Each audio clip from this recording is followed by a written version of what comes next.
Break के बाद एक बार फिर से आप सभी का बहुत स्वागत है। बढ़ेंगे खबरों की ओर। इस बीच बड़ी अपडेट जहां राजधानी दिल्ली के केशवपुरम थाने इलाके में मानव तस्करी का ये मामला सामने आया, जहां पर सीबीआई ने इलाके में रेड की। सीबीआई की टीम ने रेड के दौरान एक घर से 8 नवजात शिशुओं को बरामद किया। शुरुआती जांच में सामने आया है कि नवजात बच्चों की खरीद फरोख्त यहां पर की जाती थी और इस मामले में सीबीआई की टीम बच्चों को बेचने वाली महिला और खरीदने वाले व्यक्ति से पूछताछ में जुटी हुई है।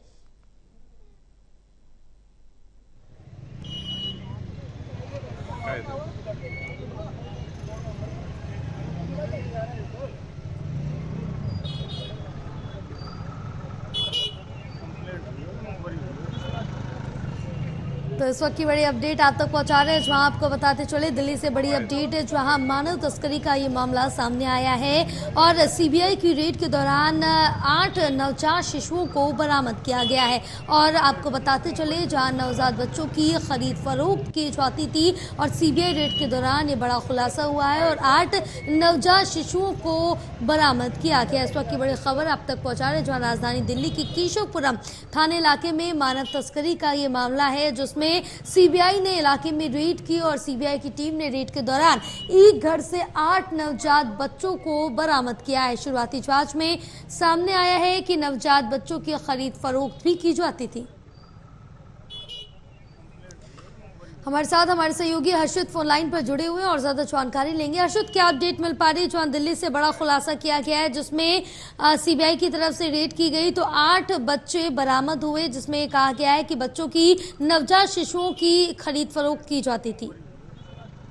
बिल्कुल, देखिए, मानव तस्करी करने वाले गैंग का खुलासा करते हुए सीबीआई को जो जानकारी मिली थी उसके आधार पर अलग अलग जगहों पर दिल्ली के कई ठिकानों पर छापेमारी की गई, जिसके बाद 8 बच्चे जो है, नवजात बच्चे, छोटे बच्चे, उनको बरामद किया गया है। और उसी कड़ी में न सिर्फ केवल एक जगह बल्कि 8 जगहों पर सिलसिलेवार तरीके से इस छापेमारी की वारदात को, छापेमारी की जो कार्रवाई है उसको अंजाम दिया गया। और बताया जा रहा है कि लगभग सभी जगहों से छोटे बच्चों की बरामदगी भी हुई है और जो लोग वहां पर बच्चों की खरीद फरोख्त कर रहे थे उन्हें भी पकड़ा गया है और उनसे पुलिस लगातार पूछताछ कर रही है। लेकिन हैरानी की बात है कि राजधानी दिल्ली में मानव तस्करी जैसी वारदात को अंजाम दिया जा रहा था और लंबे समय से ये पूरा गिरोह जो है वो काम कर रहा था और लोकल पुलिस कहीं ना कहीं इस पूरे वारदात को रोकने में नाकामयाब हुई और सीबीआई को इसमें इंटरफेयर करना पड़ा। ये भी कहीं ना कहीं बड़ा सवाल खड़ा करता है। जी बिल्कुल, क्योंकि इसमें 8 बच्चों को बरामद किया गया। फिलहाल अगर पुलिस की तरफ से बात की जाए तो इसमें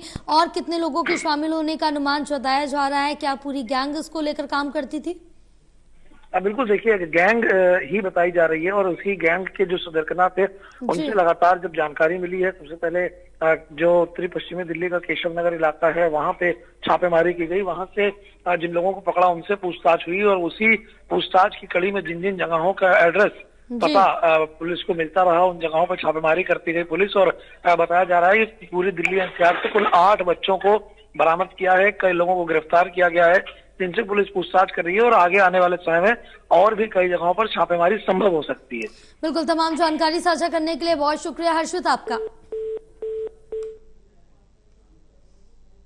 तो दिल्ली शराब नीति मामले से जुड़ा मनी लॉन्ड्रिंग का ये पूरा मामला है, जिसमें कोर्ट ने मनीष सिसोदिया की न्यायिक हिरासत बढ़ा दी है। न्यायिक हिरासत 18 अप्रैल तक बढ़ाई गई है। मामले की अगली सुनवाई 18 अप्रैल को होगी। इस वक्त की बड़ी खबर आप तक पहुंचा रहे, जहां अब दिल्ली के पूर्व उप मुख्यमंत्री मनीष सिसोदिया की आज राउज एवेन्यू कोर्ट में जमानत याचिका पर सुनवाई होनी थी और आज उनकी जो न्यायिक हिरासत है वो बढ़ा दी गई, जो कि 18 अप्रैल तक बढ़ाई गई। अब अगली सुनवाई वो 18 अप्रैल को होगी। इस वक्त की बड़ी अपडेट बताते चले, जहां शराब नीति मामले में दिल्ली के पूर्व उप मुख्यमंत्री मनीष सिसोदिया समय तिहाड़ जेल में हैं, जिसके बाद उनकी तरफ से जमानत याचिका डाली गई थी और आज राउज एवेन्यू कोर्ट में उनकी याचिका पर सुनवाई हुई और इसके साथ ही उनको जो सुनवाई अगली होनी है वो 18 अप्रैल को होनी है। न्यायिक हिरासत बढ़ा दी गई है।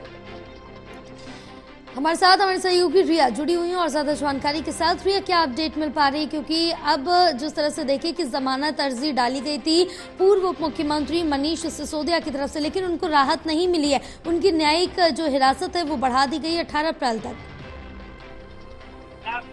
जी बिल्कुल, देखिए, अभी जयापाल जैसे अगर बात करें तो आम आदमी पार्टी में जो हलचल है वो कहीं ना कहीं पर लगातार बरकरार है, क्योंकि जो मनीष सिसोदिया हैं उनको लेकर जो उनकी जमानत याचिका है उससे राउ जमनी कोर्ट में उस पर सुनवाई हो रही है। हालांकि अभी तक पार्टी की तरफ से ये आशंकाएं जताई जा रही थी कि अब कुछ ना कुछ ऐसा फैसला होगा जो कि पार्टी के हित में होगा, लेकिन जिस तरह से राउ जमनी कोर्ट में सुनवाई हुई और उस दौरान जो तारीख है वो और भी ज्यादा बढ़ा दी गई है, जिसका 18 अप्रैल का जो समय है वो दिया गया है। यानी कि 18 अप्रैल को अब दोबारा से जो मामले की अगली सुनवाई है वो होगी, क्योंकि कोर्ट ने ईडी से ये बताने के लिए अब कहा है कि अब तक एक एक आरोपी द्वारा जो दस्तावेज हैं उनकी जांच में कितना समय लिया गया है इसकी जानकारी अब ईडी को देनी होगी, क्योंकि ईडी जो है इस मामले में ना सिर्फ मनीष सिसोदिया बल्कि उनसे जुड़े जितने भी उनको ऐसे लगते हैं कि वो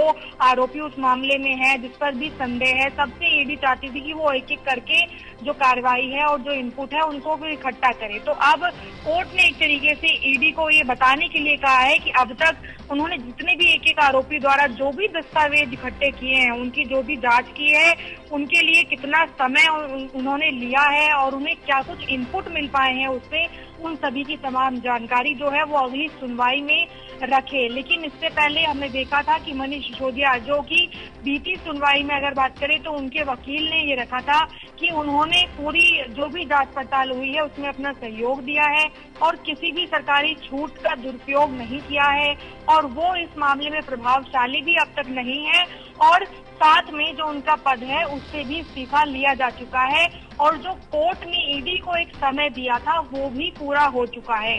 तो कहीं ना कहीं पर आप कह सकती हैं कि वकील के तरफ से जो मनीष सिसोदिया के वकील हैं कोर्ट में शराब नीति मामले को लेकर पूरा क्लैरिफिकेशन दे दिया गया है कि सिसोदिया जो है इस पूरे मामले में सहयोग कर रहे हैं और कहीं ना कहीं पर जो कोर्ट है, सुप्रीम कोर्ट का जो फैसला था, जो नियमावली थी वो पूरी कर चुके हैं। तो ऐसे में उनकी दलील यही है कि अब इस मामले पे राहत बरती जाए, लेकिन वहीं पर कोर्ट ने ये फैसला आज दोबारा से सुनाया है और अब 18 अप्रैल को यानी कि अगली सुनवाई होगी जिसमें कि ईडी अपने एक एक साक्ष्य को रखेगी, जिसकी अभी जो कोर्ट है उसने ये जो ऑर्डर है वो ईडी को कहीं ना कहीं पर दिया है। तो अब ये देखने वाली बात होगी कि मनीष सिसोदिया के मामले में ईडी ने अब तक कितने साक्ष्यों को इकट्ठा किया है और एक एक आरोपी की जो संदेह जताया जा रहा था उसका क्या कुछ इनपुट इस पूरे शराब नीति मामले में उन्हें हासिल हुआ है और उन्हें वो रखने वाली है, जिसे आधार बनाकर मनीष सिसोदिया को बेल दी जाए, राहत दी जाए, ना फिर क्या कुछ किया जाए, इसका जो फैसला है वो कोर्ट के माध्यम से सुनाया जा सके। बिल्कुल रिया, तमाम जानकारी साझा करने के लिए बहुत शुक्रिया।